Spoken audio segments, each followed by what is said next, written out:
ఈరోజు నేను చూపించబోయే వీడియో ముఖ్యంగా జ్యువెలరీ మేకింగ్ చేసుకునే వాళ్ళందరికీ కూడా చాలా యూస్ఫుల్గా ఉంటుంది. కట్టుతీగ లేదా ఎలాంటి టూల్స్ లేకుండా కట్టుతీగతో చేసినట్టే ఉండేలా జరీ థ్రెడ్తో పర్ల్ చైన్ని ఎలా చేయాలో ఈ వీడియోలో చూపిస్తున్నాను. నేను యూజ్ చేసే జరీ థ్రెడ్ ఎంబ్రాయిడరీకి వాడతారు ఎక్కువ. నేను దాన్ని డిస్క్రిప్షన్ బాక్స్లో లింక్ ఇస్తాను. దీనికి కావాల్సిన మెటీరియల్ జరీ థ్రెడ్, నైలాన్ కలిసి ఉంటుంది, చాలా స్ట్రాంగ్గా ఉంటుంది.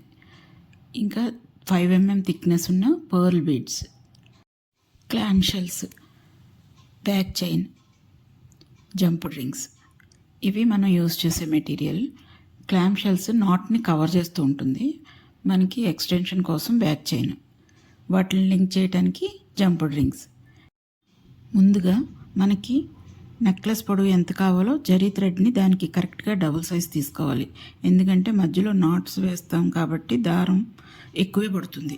ఇప్పుడు థ్రెడ్ ఒక చివరన కొద్దిగా గ్లూ రాసి ఇలా వేళ్లతో లాగితే నీట్గా నీడిల్లా తయారవుతుంది. అలాగే థ్రెడ్కి రెండో చివర కూడా అలాగే గ్లూ రాసుకుని రెడీ చేసుకోవాలి. ఇప్పుడు క్లామ్ షెల్స్ని థ్రెడ్లోకి దూచుకొని ఒక చివరిని ఒక చిన్న నాట్ వేసుకోవాలి. ఒకటి కాదు, 2-3 నాట్స్ వేసుకుంటే ముడి కొంచెం లావుగా ఉంటుంది. అలా ఆ ముడిని కవర్ చేస్తూ క్లామ్ షెల్ని దగ్గరికి లాక్కొని ఎక్స్ట్రా ఉన్న థ్రెడ్ని కట్ చేసేసుకుని ఆ క్లామ్ షెల్ని దగ్గరికి నొక్కేసుకోవాలి. నాట్ కవర్ అయిపోతుంది. అది లేకపోయినా కూడా మనం చేసుకోవచ్చు, కాకపోతే కొంచెం నాట్ కనిపిస్తుందని ఇది యూజ్ చేస్తూ ఉంటాం. థ్రెడ్కి మరో ఎండ్లో పర్ల్ బీడ్స్ని ఎక్కించుకోవాలి. కొన్ని బీడ్స్ ముందే ఎక్కించేసుకొని అప్పుడు మనం అల్లికి మొదలు పెడతాం. ఈ ప్రాసెస్కి మనకి నీడిల్ హెల్ప్ కావాలి. వేరే ఎండ్లో ఉన్న క్లామ్ షెల్ దగ్గర ముడి వేసుకోవాలి. దాన్ని నీడిల్ హెల్ప్తో దగ్గరికి లాక్కోవాలి. వీడియోలో చూపిస్తున్నట్టుగా దగ్గరికి లాక్కొని గట్టిగా ముడిని టైట్ చేసుకోవాలి. ఆ తర్వాత పర్ల్ బీడ్ని మనం ఆల్రెడీ ఎక్కించుకున్న పర్ల్ బీడ్స్ ఉన్నాయి కదా, అందులో ఒక బీడ్ని కిందకు లాక్కోవాలి. బీడ్ పైకి వచ్చేటట్టుగా మళ్ళీ ఇంకొక నాట్ వేయాలి. ఆ నాట్ని కిందకి నీడిల్ హెల్ప్తో కిందకి లాక్కోవాలి. దగ్గరగా ఎంత దగ్గరికి వీలైతే అంత దగ్గరికి లాక్కొని అలానే ఇంకొక నాట్ వేయాలి.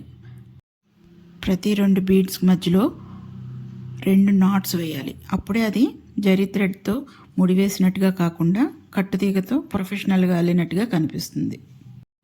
వీడియోలో చూపిస్తున్నట్టుగా ఒక నాట్ వేశాక మళ్ళీ సేమ్ అలాగే 2 ముడి వేసి ఆ ముడి మొదటి దాని పక్కకే వచ్చేలా సూదితో దగ్గరికి జరిపితే టైట్గా లాగాలి. ఆ తర్వాత బీడ్ని కిందకి లాగాలి. మొత్తం చైన్ అంతా ఇదే ప్రాసెస్ రిపీట్ అవుతుంది. మీకు బాగా అర్థం అవ్వాలని నేను ఇంకొన్ని బీడ్స్ని అల్లి చూపిస్తున్నాను. అయితే దండ పొడుగవుతుంది కదా, పొడుగయ్యే కొద్దీ మనకి ఈ ప్రాసెస్ కొంచెం టఫ్ అనిపిస్తుంది. దాన్ని నేను ఎలా వేయాలో నేను చూపిస్తాను. ఇందులో నేను యూజ్ చేసిన జరీ థ్రెడ్ ఉంది కదా, అది యాక్చువల్లీ ఎంబ్రాయిడరీకి వాడతారు, హ్యాండ్ ఎంబ్రాయిడరీ ఇంకా మిషన్ ఎంబ్రాయిడరీకి. ఇలా దీనికైతే చైన్ కూడా చాలా స్ట్రాంగ్గా ఉంది. ఇందులో నైలాన్ ఏదో మిక్స్ చేస్తారు అనుకుంటా, చాలా స్ట్రాంగ్గా ఉంది. నేను ఆల్రెడీ మీకు చూపించక ముందే నేను ఒక చైన్ చేసి వాడుతున్నాను. బాగా స్ట్రాంగ్గానే ఉంది. మీరు కూడా చక్కగా యూజ్ చేసుకోవచ్చు. ఈ మెథడ్ యూజ్ చేసి నల్లపూసలు కూడా చేసుకోవచ్చు. ఇంకా వేరే బీడ్స్ మన ఇష్టమే, ఏవి కావాలంటే అవి ఈ మెథడ్తోనే చేసుకోవచ్చు. ఇదే థ్రెడ్తో చాలా బాగా వస్తుంది. ఇప్పుడు దండ చాలా పొడవుగా ఉంది కదా, ఇలాంటప్పుడు మనం ఒక చిన్న ట్రిక్ చేసి వేయాలి నాట్. అప్పుడు మనకి ఈజీగా అనిపిస్తుంది. ఇలా ఒక 2 ఏళ్ల మధ్యకి మనం థ్రెడ్ని ఇలా చుట్టుకుని పట్టుకుని మధ్యలోంచి ఆ దండని పోనివ్వాలి. ఆ తర్వాత ఆ గ్యాప్లోంచి చిన్న నిడిల్ పెట్టి ముడిని దగ్గరికి లాక్కోవాలి. జ్యువెలరీ మేకింగ్ చేసుకునే వాళ్ళకి ఇది చాలా ఈజీ మెథడ్. తప్పకుండా ట్రై చేయండి. ఫినిషింగ్ చాలా బాగా వస్తుంది. ఇలా ఈ ట్రిక్ని యూజ్ చేసే చేయండి. మనం ఎంత పొడిగైనా ఈ దండని ఈజీగా చేసేసుకోవచ్చు. ఇలా దండంతా అల్లేసుకున్నాక లాస్ట్లో ఒక క్లామ్ షెల్ని ఎక్కించుకోవాలి. ఇందాకట్లాగే నీడిల్ హెల్ప్తో 2 నాట్స్ వేసుకుని నీడిల్ హెల్ప్తో ఆ నాట్స్ని షెల్ లోపలికి వచ్చేటట్టుగా లాగేసుకోవాలి.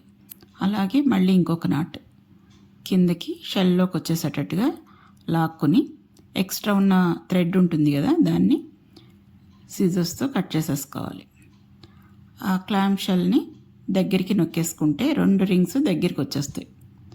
ఒక జంపుడు రింగ్ తీసుకుని క్లాంప్ షెల్ ఒక ఎండ్ని, బ్యాక్ చైన్ ఒక ఎండ్ని కలిపి దగ్గరికి చేసుకోవాలి. అలాగే ఇంకొక వైపు కూడా. ఇంతేనండి, బ్యూటిఫుల్ పర్ల్ చైన్ రెడీ అయిపోయింది. నేను చెప్పిన విధానం కనుక మీకు నచ్చినట్టయితే కమెంట్ బాక్స్లో ఎలా ఉందో నాతో షేర్ చేసి చెప్పండి. Thank you for watching. Next వీడియోలో మళ్ళీ కలుద్దాం.